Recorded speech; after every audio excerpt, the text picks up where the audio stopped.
Hi guys, welcome back to class of planning with Rahul Sharma, your friend and guide. तो यहाँ पे आज live session नहीं ले पाया, टाइम नहीं था। डेफिनेटली पूरी तरह कोशिश की मैं लाइव सेशन लूँ, लेकिन अगर लेता तो उससे कई बच्चों को नुकसान होता। जो बच्चे बेचारे बाद में आते हैं तो लाइव सेशन 4-5 घंटे लेता है अपलोड होने में, तब तक तो टाइम खत्म होता। तो यार ये वीडियो बना रहा हूँ आप लोगों के लिए, लास्ट आवर वीडियो है। सीरियसली सिर्फ और सिर्फ लास्ट आवर प्रिपरेशन के लिए वीडियो बनाई गई है। ऐसा नहीं कि जो लास्ट वीडियो मैंने डाली थी एमजी 10 की, अगर आप वो देख चुके हैं तो नुकसान हो रहा है, नुकसान नहीं होने वाला। लेकिन हाँ, कई लोग होता है कि सर आप प्लीज लास्ट में जो आके बताते हैं वही पेपर में आता, तो ऐसा कुछ नहीं है यार। बाय द चांस ऐसा होता है कि मैं जो बता रहा हूँ वो पेपर में आ जाता है, but I am not the one की टू गेस कर ले। सॉरी, मैं सिर्फ आपको कॉन्सेप्टली बताता हूँ कि ये पेपर आने के चांसेस है, and by the grace of God paper वही आता है। तो यहाँ शुरू करते हैं आज हम एमबीजी 10 की बात। एमबीजी 10 की बात करते हुए मैं क्वेश्चन मैंने रख लिए हैं, जो वीडियो मैंने बनाई थी लास्ट वीडियो जिसमें एमबीजी 10 के टॉपिक्स दे थे, और आज के टॉपिक। अब इनमें से कौन से मेन टॉपिक हैं, इवन मैं भी देखूंगा कि यार ये तो टॉपिक ट्रैक होने ही चाहिए, तो आप लोगों को ये टॉपिक करने। इससे पहले जिन लोगों ने अभी तक मेरे चैनल को सब्सक्राइब नहीं किया, guys please do subscribe the channel, और वीडियो को लास्ट तक देखने के साथ साथ फॉलो भी करना, क्योंकि अगर आप फॉलो नहीं करोगे तो कल रिग्रेट होगा, फिर मत बोलना कि यार सर ने कहा था और उन्होंने फॉलो नहीं किया। तो let's start the class with the most expected question for MBG 10। Sir most expected question में कई सारे होते हैं। अब कई बच्चे कैनन को लेकर क्वेश्चन बार बार करते हैं, सर कैनन को समझाएं please, let us know what is been canon, उसके कॉन्सेप्ट क्या है, कैसे क्लियर करते हैं, किन चीजों को फॉलो करना है। तो नॉर्मली होता है एक लिटरेचर का रूल होता है, I repeat every literature have a certain rules. अब उन रूल्स को फॉलो अप करना, मतलब किसी भी एक मेटाफिजिकल पोइट्स की बात करता हूं, तो उस इरा में जो पोइट्स आते हैं हम बोलते हैं मेटाफिजिकल। सर एक टाइम पीरियड के लिए थे, डेफिनेटली अलग थे, लेकिन उनमें कैरेक्टरिस्टिक्स एक जैसे थे। जहां पे कुछ नॉर्म्स फॉलो किए जाते हैं उसको हम कैनन बोलते थे। Sir feminine canon, yes we do have the feminine, sir उसको बोले तो कैनन है बिल्कुल पूरी तरह से। उसके बाद हमारे पास क्या है सर, मॉडर्निज्म, अगेन एक कैनन को आता है। Then we do have the certain point regarding the Tagore को बोला गया सर इसने क्या किया, इसने एक रेडिकल कैनन शुरू किया। रेडिकल कौन है, जो सोसाइटी में सुधार की बात करता है, मतलब मॉरल वैल्यूज नॉर्म्स। अच्छा, टैगोर एक अलग सा ही राइटर था, सीरियसली इस बंदे ने आके वो चीजें उठाई जो कोई बात नहीं करता था। The women those are really sufferings in their society, जिसके मतलब पैट्रियर्कल सोसाइटी के अगेंस्ट नॉर्म को उठाना। फेमिनिज्म को भी उठाया उसने कई इश्यूज को हाईलाइट किया।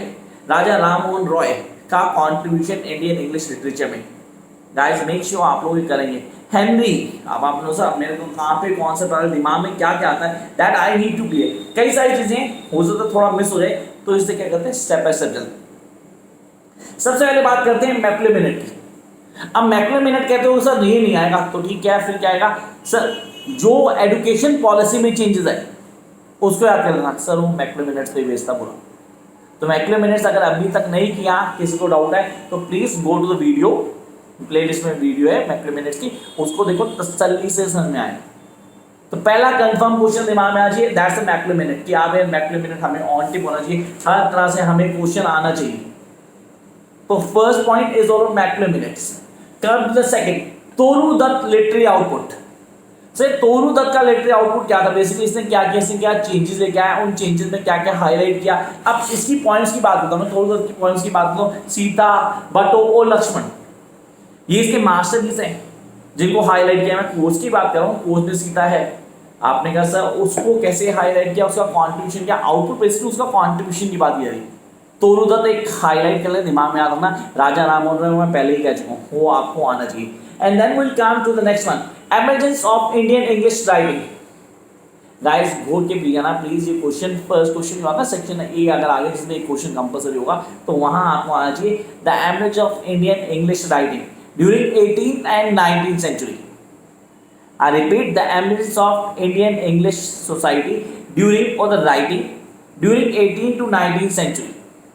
And then come, जब मैं इसकी बात करता हूँ, मैं हेनरी डॉजियो की बात करता हूँ, मैं उसे भी छोड़ा था थोड़ी देर पहले, मैंने कहा था आपको कि हेनरी डॉजियो कॉन्सेप्ट को क्लियर करना है, तो वो आराम से पढ़ा है, लिख रहे हैं आप पॉइंट, आई डोंट थिंक कि लिखा है अभी तक, तो शुरू से रिपीट करते हैं। मैक्ले मिनट मैंने कहा उसको क्लियर कर लेना। यहाँ पे जो भी चेंजेस आए एजुकेशन पॉलिसी में अंडर ब्रिटिशर्स, वो क्लियर कर लेना है। तोरू दत्त का लिटरेरी आउटपुट वो आपको ऑन टिप होना चाहिए। Then jump to next one, the emergence of Indian English writing. I repeat, the emergence of Indian English writing during 18th to 19th century. जिसमें हेनरी डॉर्जियो का कॉन्ट्रीब्यूशन आपने highlight करना है। ये काम भी करता है और हेल्प भी करेगा आपको पेपर में। And then come to next one, the concept of native and non native English. I repeat, the concept of native and non native, और अगर मैं इसके साथ बोलूं इंग्लिश एंड इंग्लिशेस। यार नेटिव और नॉन नेटिव का बेसिक मीनिंग है। Seriously I am being living in India, I am native of India. अब इंडिया में इंग्लिश बोल रहा हूँ बट मेरी लैंग्वेज नहीं आ रही। Seriously it's not my language. We know Indians, we have been studying English from the very basics, but it's not our own mother tongue. Our mother tongue such as we are not being familiar with, और हम उसको ढंग से बोल भी नहीं पाते।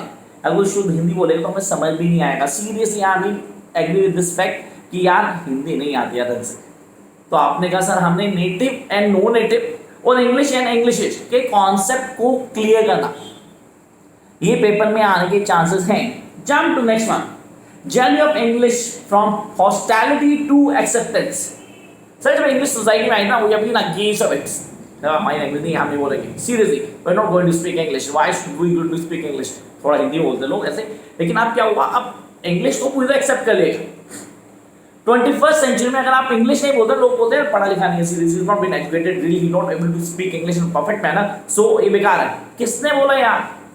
But definitely पहले हॉस्टिलिटी थी, अब क्या हुआ, अब एक्सेप्टेंस हो गई। It is actually the growth of English language in India from 18 to 21st century. Come up to the next phase. तो मेरे ख्याल से यहां तक तो आपको क्लियर हुआ।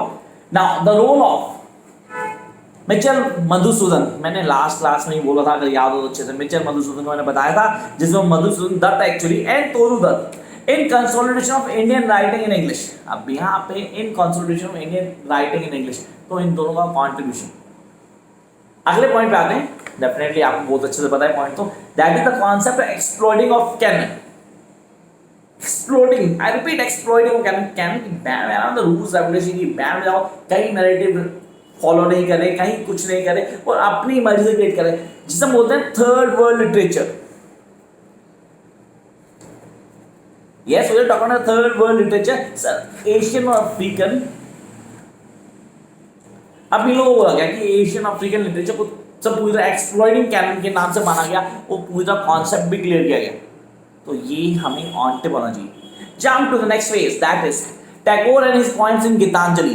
This is something very important and really I been praise this कि यार ये वर्कआउट था कहीं ना कहीं। रेडिकल कैनन की बात की थी, रेडिकल कैनन से जो वही समाज सुधारक बातें, कई चीज़ें जो हाईलाइट की थी, जिनको एक्सप्लेन किया गया डिटेल में, वो सारी चीज़ें याद थी। Come to the next phase, that is decolonization of mind। इसका क्वेश्चन आता है, हर बार आता है, और अगर हम फिर भी नहीं कर जाते तो कहाँ से? तो मैंने कहा ये यहाँ पे decolonization माइंड क्या है? What is decolonization mind? Normally colonization the rule of powerful over the weaker, सिंपलिज्म में आता था, लेकिन decolonization माइंड आपके दिमाग पे कब्जा कर लेना। आज सच है कि हम decolonize हो चुके हैं पूरी तरह से, माइंड से हम decolonize ही हैं। आज हम अपनी लैंग्वेज को थर्ड क्लास मानते हैं और इंग्लिश को सुपर क्लास मानते हैं। We are not able to speak English in a better sense, we are not being treated as educated one. ठीक है, सोसाइटी में रिस्पेक्ट नहीं है, कहीं कोई रिश्तेदार में कोई नहीं बुलाता, उनको पता है बेवकूफ है, इसको कुछ नहीं आता, इंग्लिश नहीं बोलनी आती इसको। Is that our own language guys? The big question, that is decolonization mind. अब यहाँ पे एशियन और अफ्रीकन राइटर्स के ऊपर है पूरा कॉन्सेप्ट है, वो वहां लिखना शुरू कर दिया। हिंदी राइटर्स, कौन सा हिंदी राइटर पढ़ा आपने? प्रेमचंद का नाम सीरियसली सुना होगा, तो मुझे बताओ 100 में से कितने लोग प्रेमचंद को पढ़ते हैं? सब पढ़ते हैं। जब हमारे कोर्स में प्रेमचंद का कोई स्टोरी लाइन आता है तो हम पढ़ते हैं। अब मैंने कहा यार कागज की कलम की बात की, उसको आपने पढ़ा? अच्छा ना, आपने प्रेमचंद के उपन्यास तो उनको पढ़ा कभी? नहीं, सीरियसली कभी नहीं पढ़ा होगा। And even I never go for it, but the fact is it is decolonising mind. थोड़ा डिटेल में समझना हो तो जाके वीडियो देखना, मैं वीडियो डाल रही हूँ उसकी। Come up next one, the contribution Raja Ram Mohan Roy. I repeat, the contribution Raja Ram Mohan Roy. Toru Dutt हो गया हमारे पास, रविन्द्रनाथ टैगोर हो गया, राजा राम मोहन रॉय हो गया, हेनरी डॉर्जियो हो गया। चार नाम है, बहुत है यहाँ चार, इसके अलावा कुछ मत करना।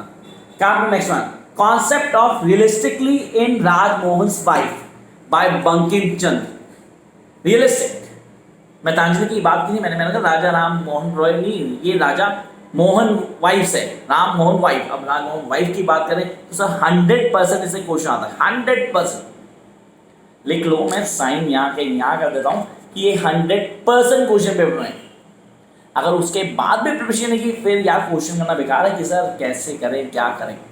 अब 4 मैंने कर दिए थे, 5वां करना है नहीं करना मर्जी आपके, सीरियसली मैंने कोई फोर्स नहीं किया, वो 4 करोगे तो भी होगा, 5वां मैं ऐड कर देता हूँ यहाँ, that is FR levels and CS levels. Sir last class में बोला था मैंने भी, take up the different position on the respect of English literature. दोनों के अलग पॉइंट हुए, दोनों ने किस कॉन्सेप्ट को हाईलाइट किया, किन चीजों को बताया, वो सब यहाँ मेंशन होंगे। Jump to the next one. The contribution social reform movement in India to the institutionalization of English studies. ये बता चुका मैंने कहा मैक्सिमम मिनट के बाद अगर क्वेश्चन होगा तो ये होगा, रिपीट करता हूँ क्वेश्चन को ध्यान सुनना। कह रहा है contribution of social reforms movement, I repeat, the contribution of social reform movements in India to the institutionalization of English studies. Come up to the next question. The concept of nativisation, I repeat, nativisation of English. English को पूरा native language बना दिया और उसका नेटिवाइजेशन कहते हैं। हम कहते हैं चीज़ों को फॉलो किया, कॉन्सेप्ट को मान लिया, हर चीज़ को लेके चल रहे हैं, तो इंग्लिश को पूरी नेटिव लैंग्वेज बना दिया हमने, तो उस पूरे कॉन्सेप्ट को हाईलाइट करना है। Come next one, the formation of English literature, I repeat, the formation of English literature as a discipline in the context of colonial India. Yes, in the context of colonial India, colonial India and the formation of English literature as a discipline. Sir मैंने की थी, अगर मैंने maximum को बहुत अच्छे से पढ़ा ना, मैं इस आंसर को इजीली दे दूंगा। I always force students to read the maximum क्योंकि वो एक क्वेश्चन 4-6 क्वेश्चन को कंप्लीट कर देता है। Next, what are the salient features of Dalit. Sir Dalit मैंने मेंशन किया था, 9th और 10th क्वेश्चन जो होता है ना वो दलित से आता है, तो यहाँ पे दलित को क्लियर करना है। मैंने उनको कॉन्सेप्ट को क्लियर, वाल्मीकि मैंने राइटर बोला था, मैं उसको क्लियर करना। यहाँ पे भी है Dalit aesthetic as outline by the Om Prakash Valmiki. देखो आगे जी, ओम प्रकाश वाल्मीकि, एस के लेंटे, इसमें फूले को भी पढ़ लेना यार, मुश्किल नहीं है, लेकिन वो बंदा इंपॉर्टेंट है क्योंकि उसकी राइटिंग पेपर में आती है, बार बार आती है। तो यहाँ हो गए कॉन्सेप्ट जो हमें क्लियर हो चाहिए। अब हमें क्या क्या याद रखना है, हमें याद रखना है चीज़ों को हाईलाइट करना, मॉडर्निज्म क्या है, कैनन क्या होता है, कैनन फॉर्मेशन क्या है, राइटर्स के कॉन्सेप्ट को क्लियर करना है, कौन सी चीज़ें जो बदलाव लेके आती हैं, and what are the changes that take place in 18th to 21st century in English language. तो ये वो टॉपिक्स है गाइस। तो आई होप कि आप लोगों ने पूरी क्लास को फॉलो किया। वीडियो को लाइक करना भूलना है, लाइक करके सब्सक्रिप्शन को जरूर प्रेस करना, और उसके बाद एक चीज़ क्लियर करना, पेपर की तैयारी में कोई कमी नहीं करना, पर पहले ये questions seriously first you people have to do these questions. उसके बाद कुछ नहीं भी करोगे तो कोई दिक्कत नहीं होगी, आप पास बहुत अच्छे से हो। Till then study hard guys, पढ़ेगा इंडिया तो बढ़ेगा India. All the very best, bye.